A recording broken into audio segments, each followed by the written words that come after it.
Welcome back. This is Zen Brick ASMR, and today I'm going to be doing another short book reading.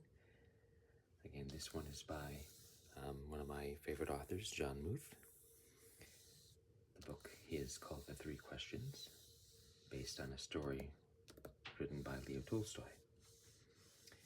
Again, I hope that this helps you find peace and an ability to relax as we start the new year, and people need ways to unwind. So let's get into it.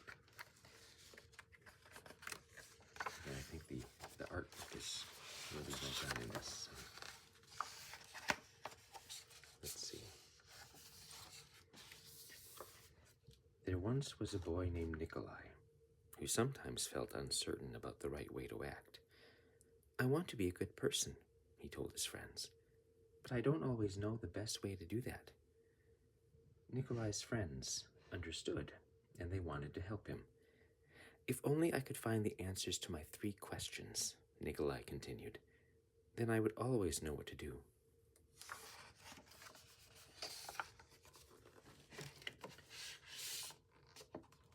What is the best time to do things? Who is the most important one? What is the right thing to do? Nikolai's friends considered his first question. Then Sonia, the heron, spoke. "To know the best time to do things, one must plan in advance," she said. Gogol, the monkey, who had been rooting through some leaves to find something good to eat, said, "You will know when to do things if you watch and pay close attention." Then Pushkin, the dog, who was just dozing off, rolled over and said, "You can't pay attention to everything yourself. You need a pack to keep watch and help you decide when to do things.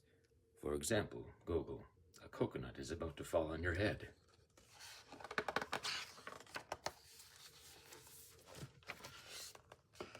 Nikolai thought for a moment. Then he asked his second question. "Who is the most important one?" "Those who are closest to heaven," said Sonia, circling up into the sky. "Those who know how to heal the sick," said Gogol, stroking his bruised noggin. "Those who make the rules," growled Pushkin. Nikolai thought some more. Then he asked the third question. "What is the right thing to do?" "Flying," said Sonia. "Having fun all the time," laughed Gogol. "Fighting," barked Pushkin right away. Then the boy thought for a long while. He loved his friends. He knew they were all trying their best to help him answer his questions, but their answers didn't seem quite right. Then an idea came to him. "I know," he thought. "I will ask Leo the turtle. He has lived a very long time. Surely he will know the answers I am looking for." Nikolai hiked high up into the mountains where the old turtle lived all alone. When Nikolai arrived, he found Leo digging a garden. The turtle was old, and digging was hard for him. "I have 3 questions, and I came to ask your help," Nikolai said. "When is the best time to do things? Who is the most important one? What is the right thing to do?" Leo listened carefully, but he only smiled. Then he went on with his digging. "You must be tired," Nikolai said at last. "Let me help you." The turtle gave him his shovel and thanked him. And because it was easier for a young boy to dig than it was for an old turtle, Nikolai kept on digging until the rows were finished. But just as he finished, the wind blew wildly and rain burst from darkened clouds. As they moved toward the cottage for shelter, Nikolai suddenly heard a cry for help. Running down the path, he found a panda whose leg had been injured by a fallen tree.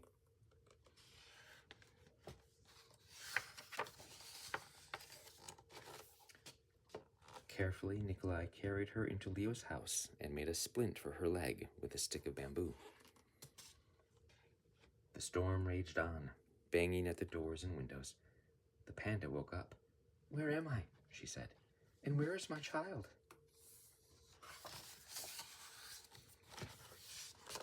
The boy ran out of the cottage and down the path. The roar of the storm was deafening. Pushing against the howling wind and drenching rain, he ran further into the forest. There he found the panda's child, cold and shivering on the ground.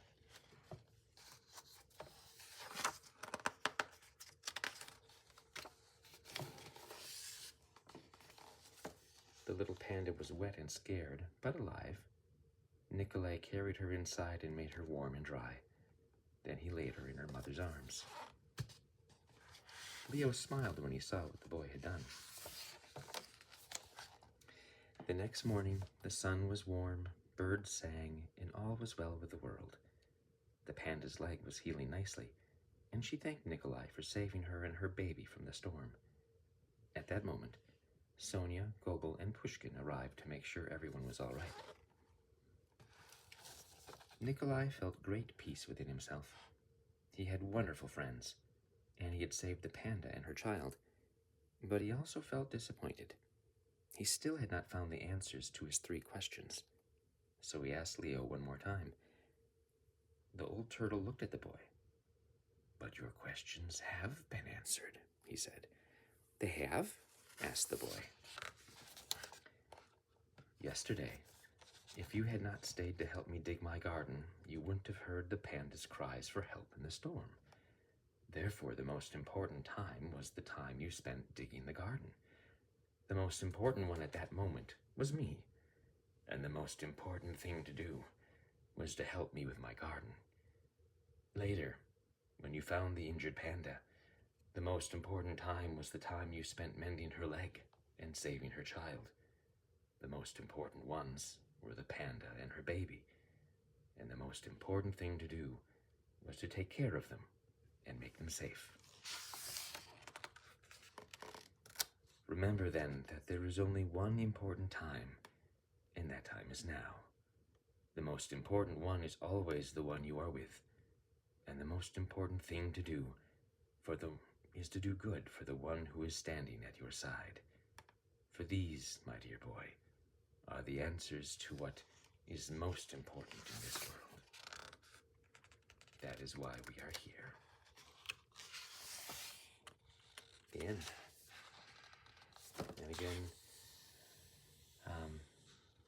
this is a picture of Leo Tolstoy, a novelist from Russia who wrote War and Peace and Anna Karenina, 2 very important novels.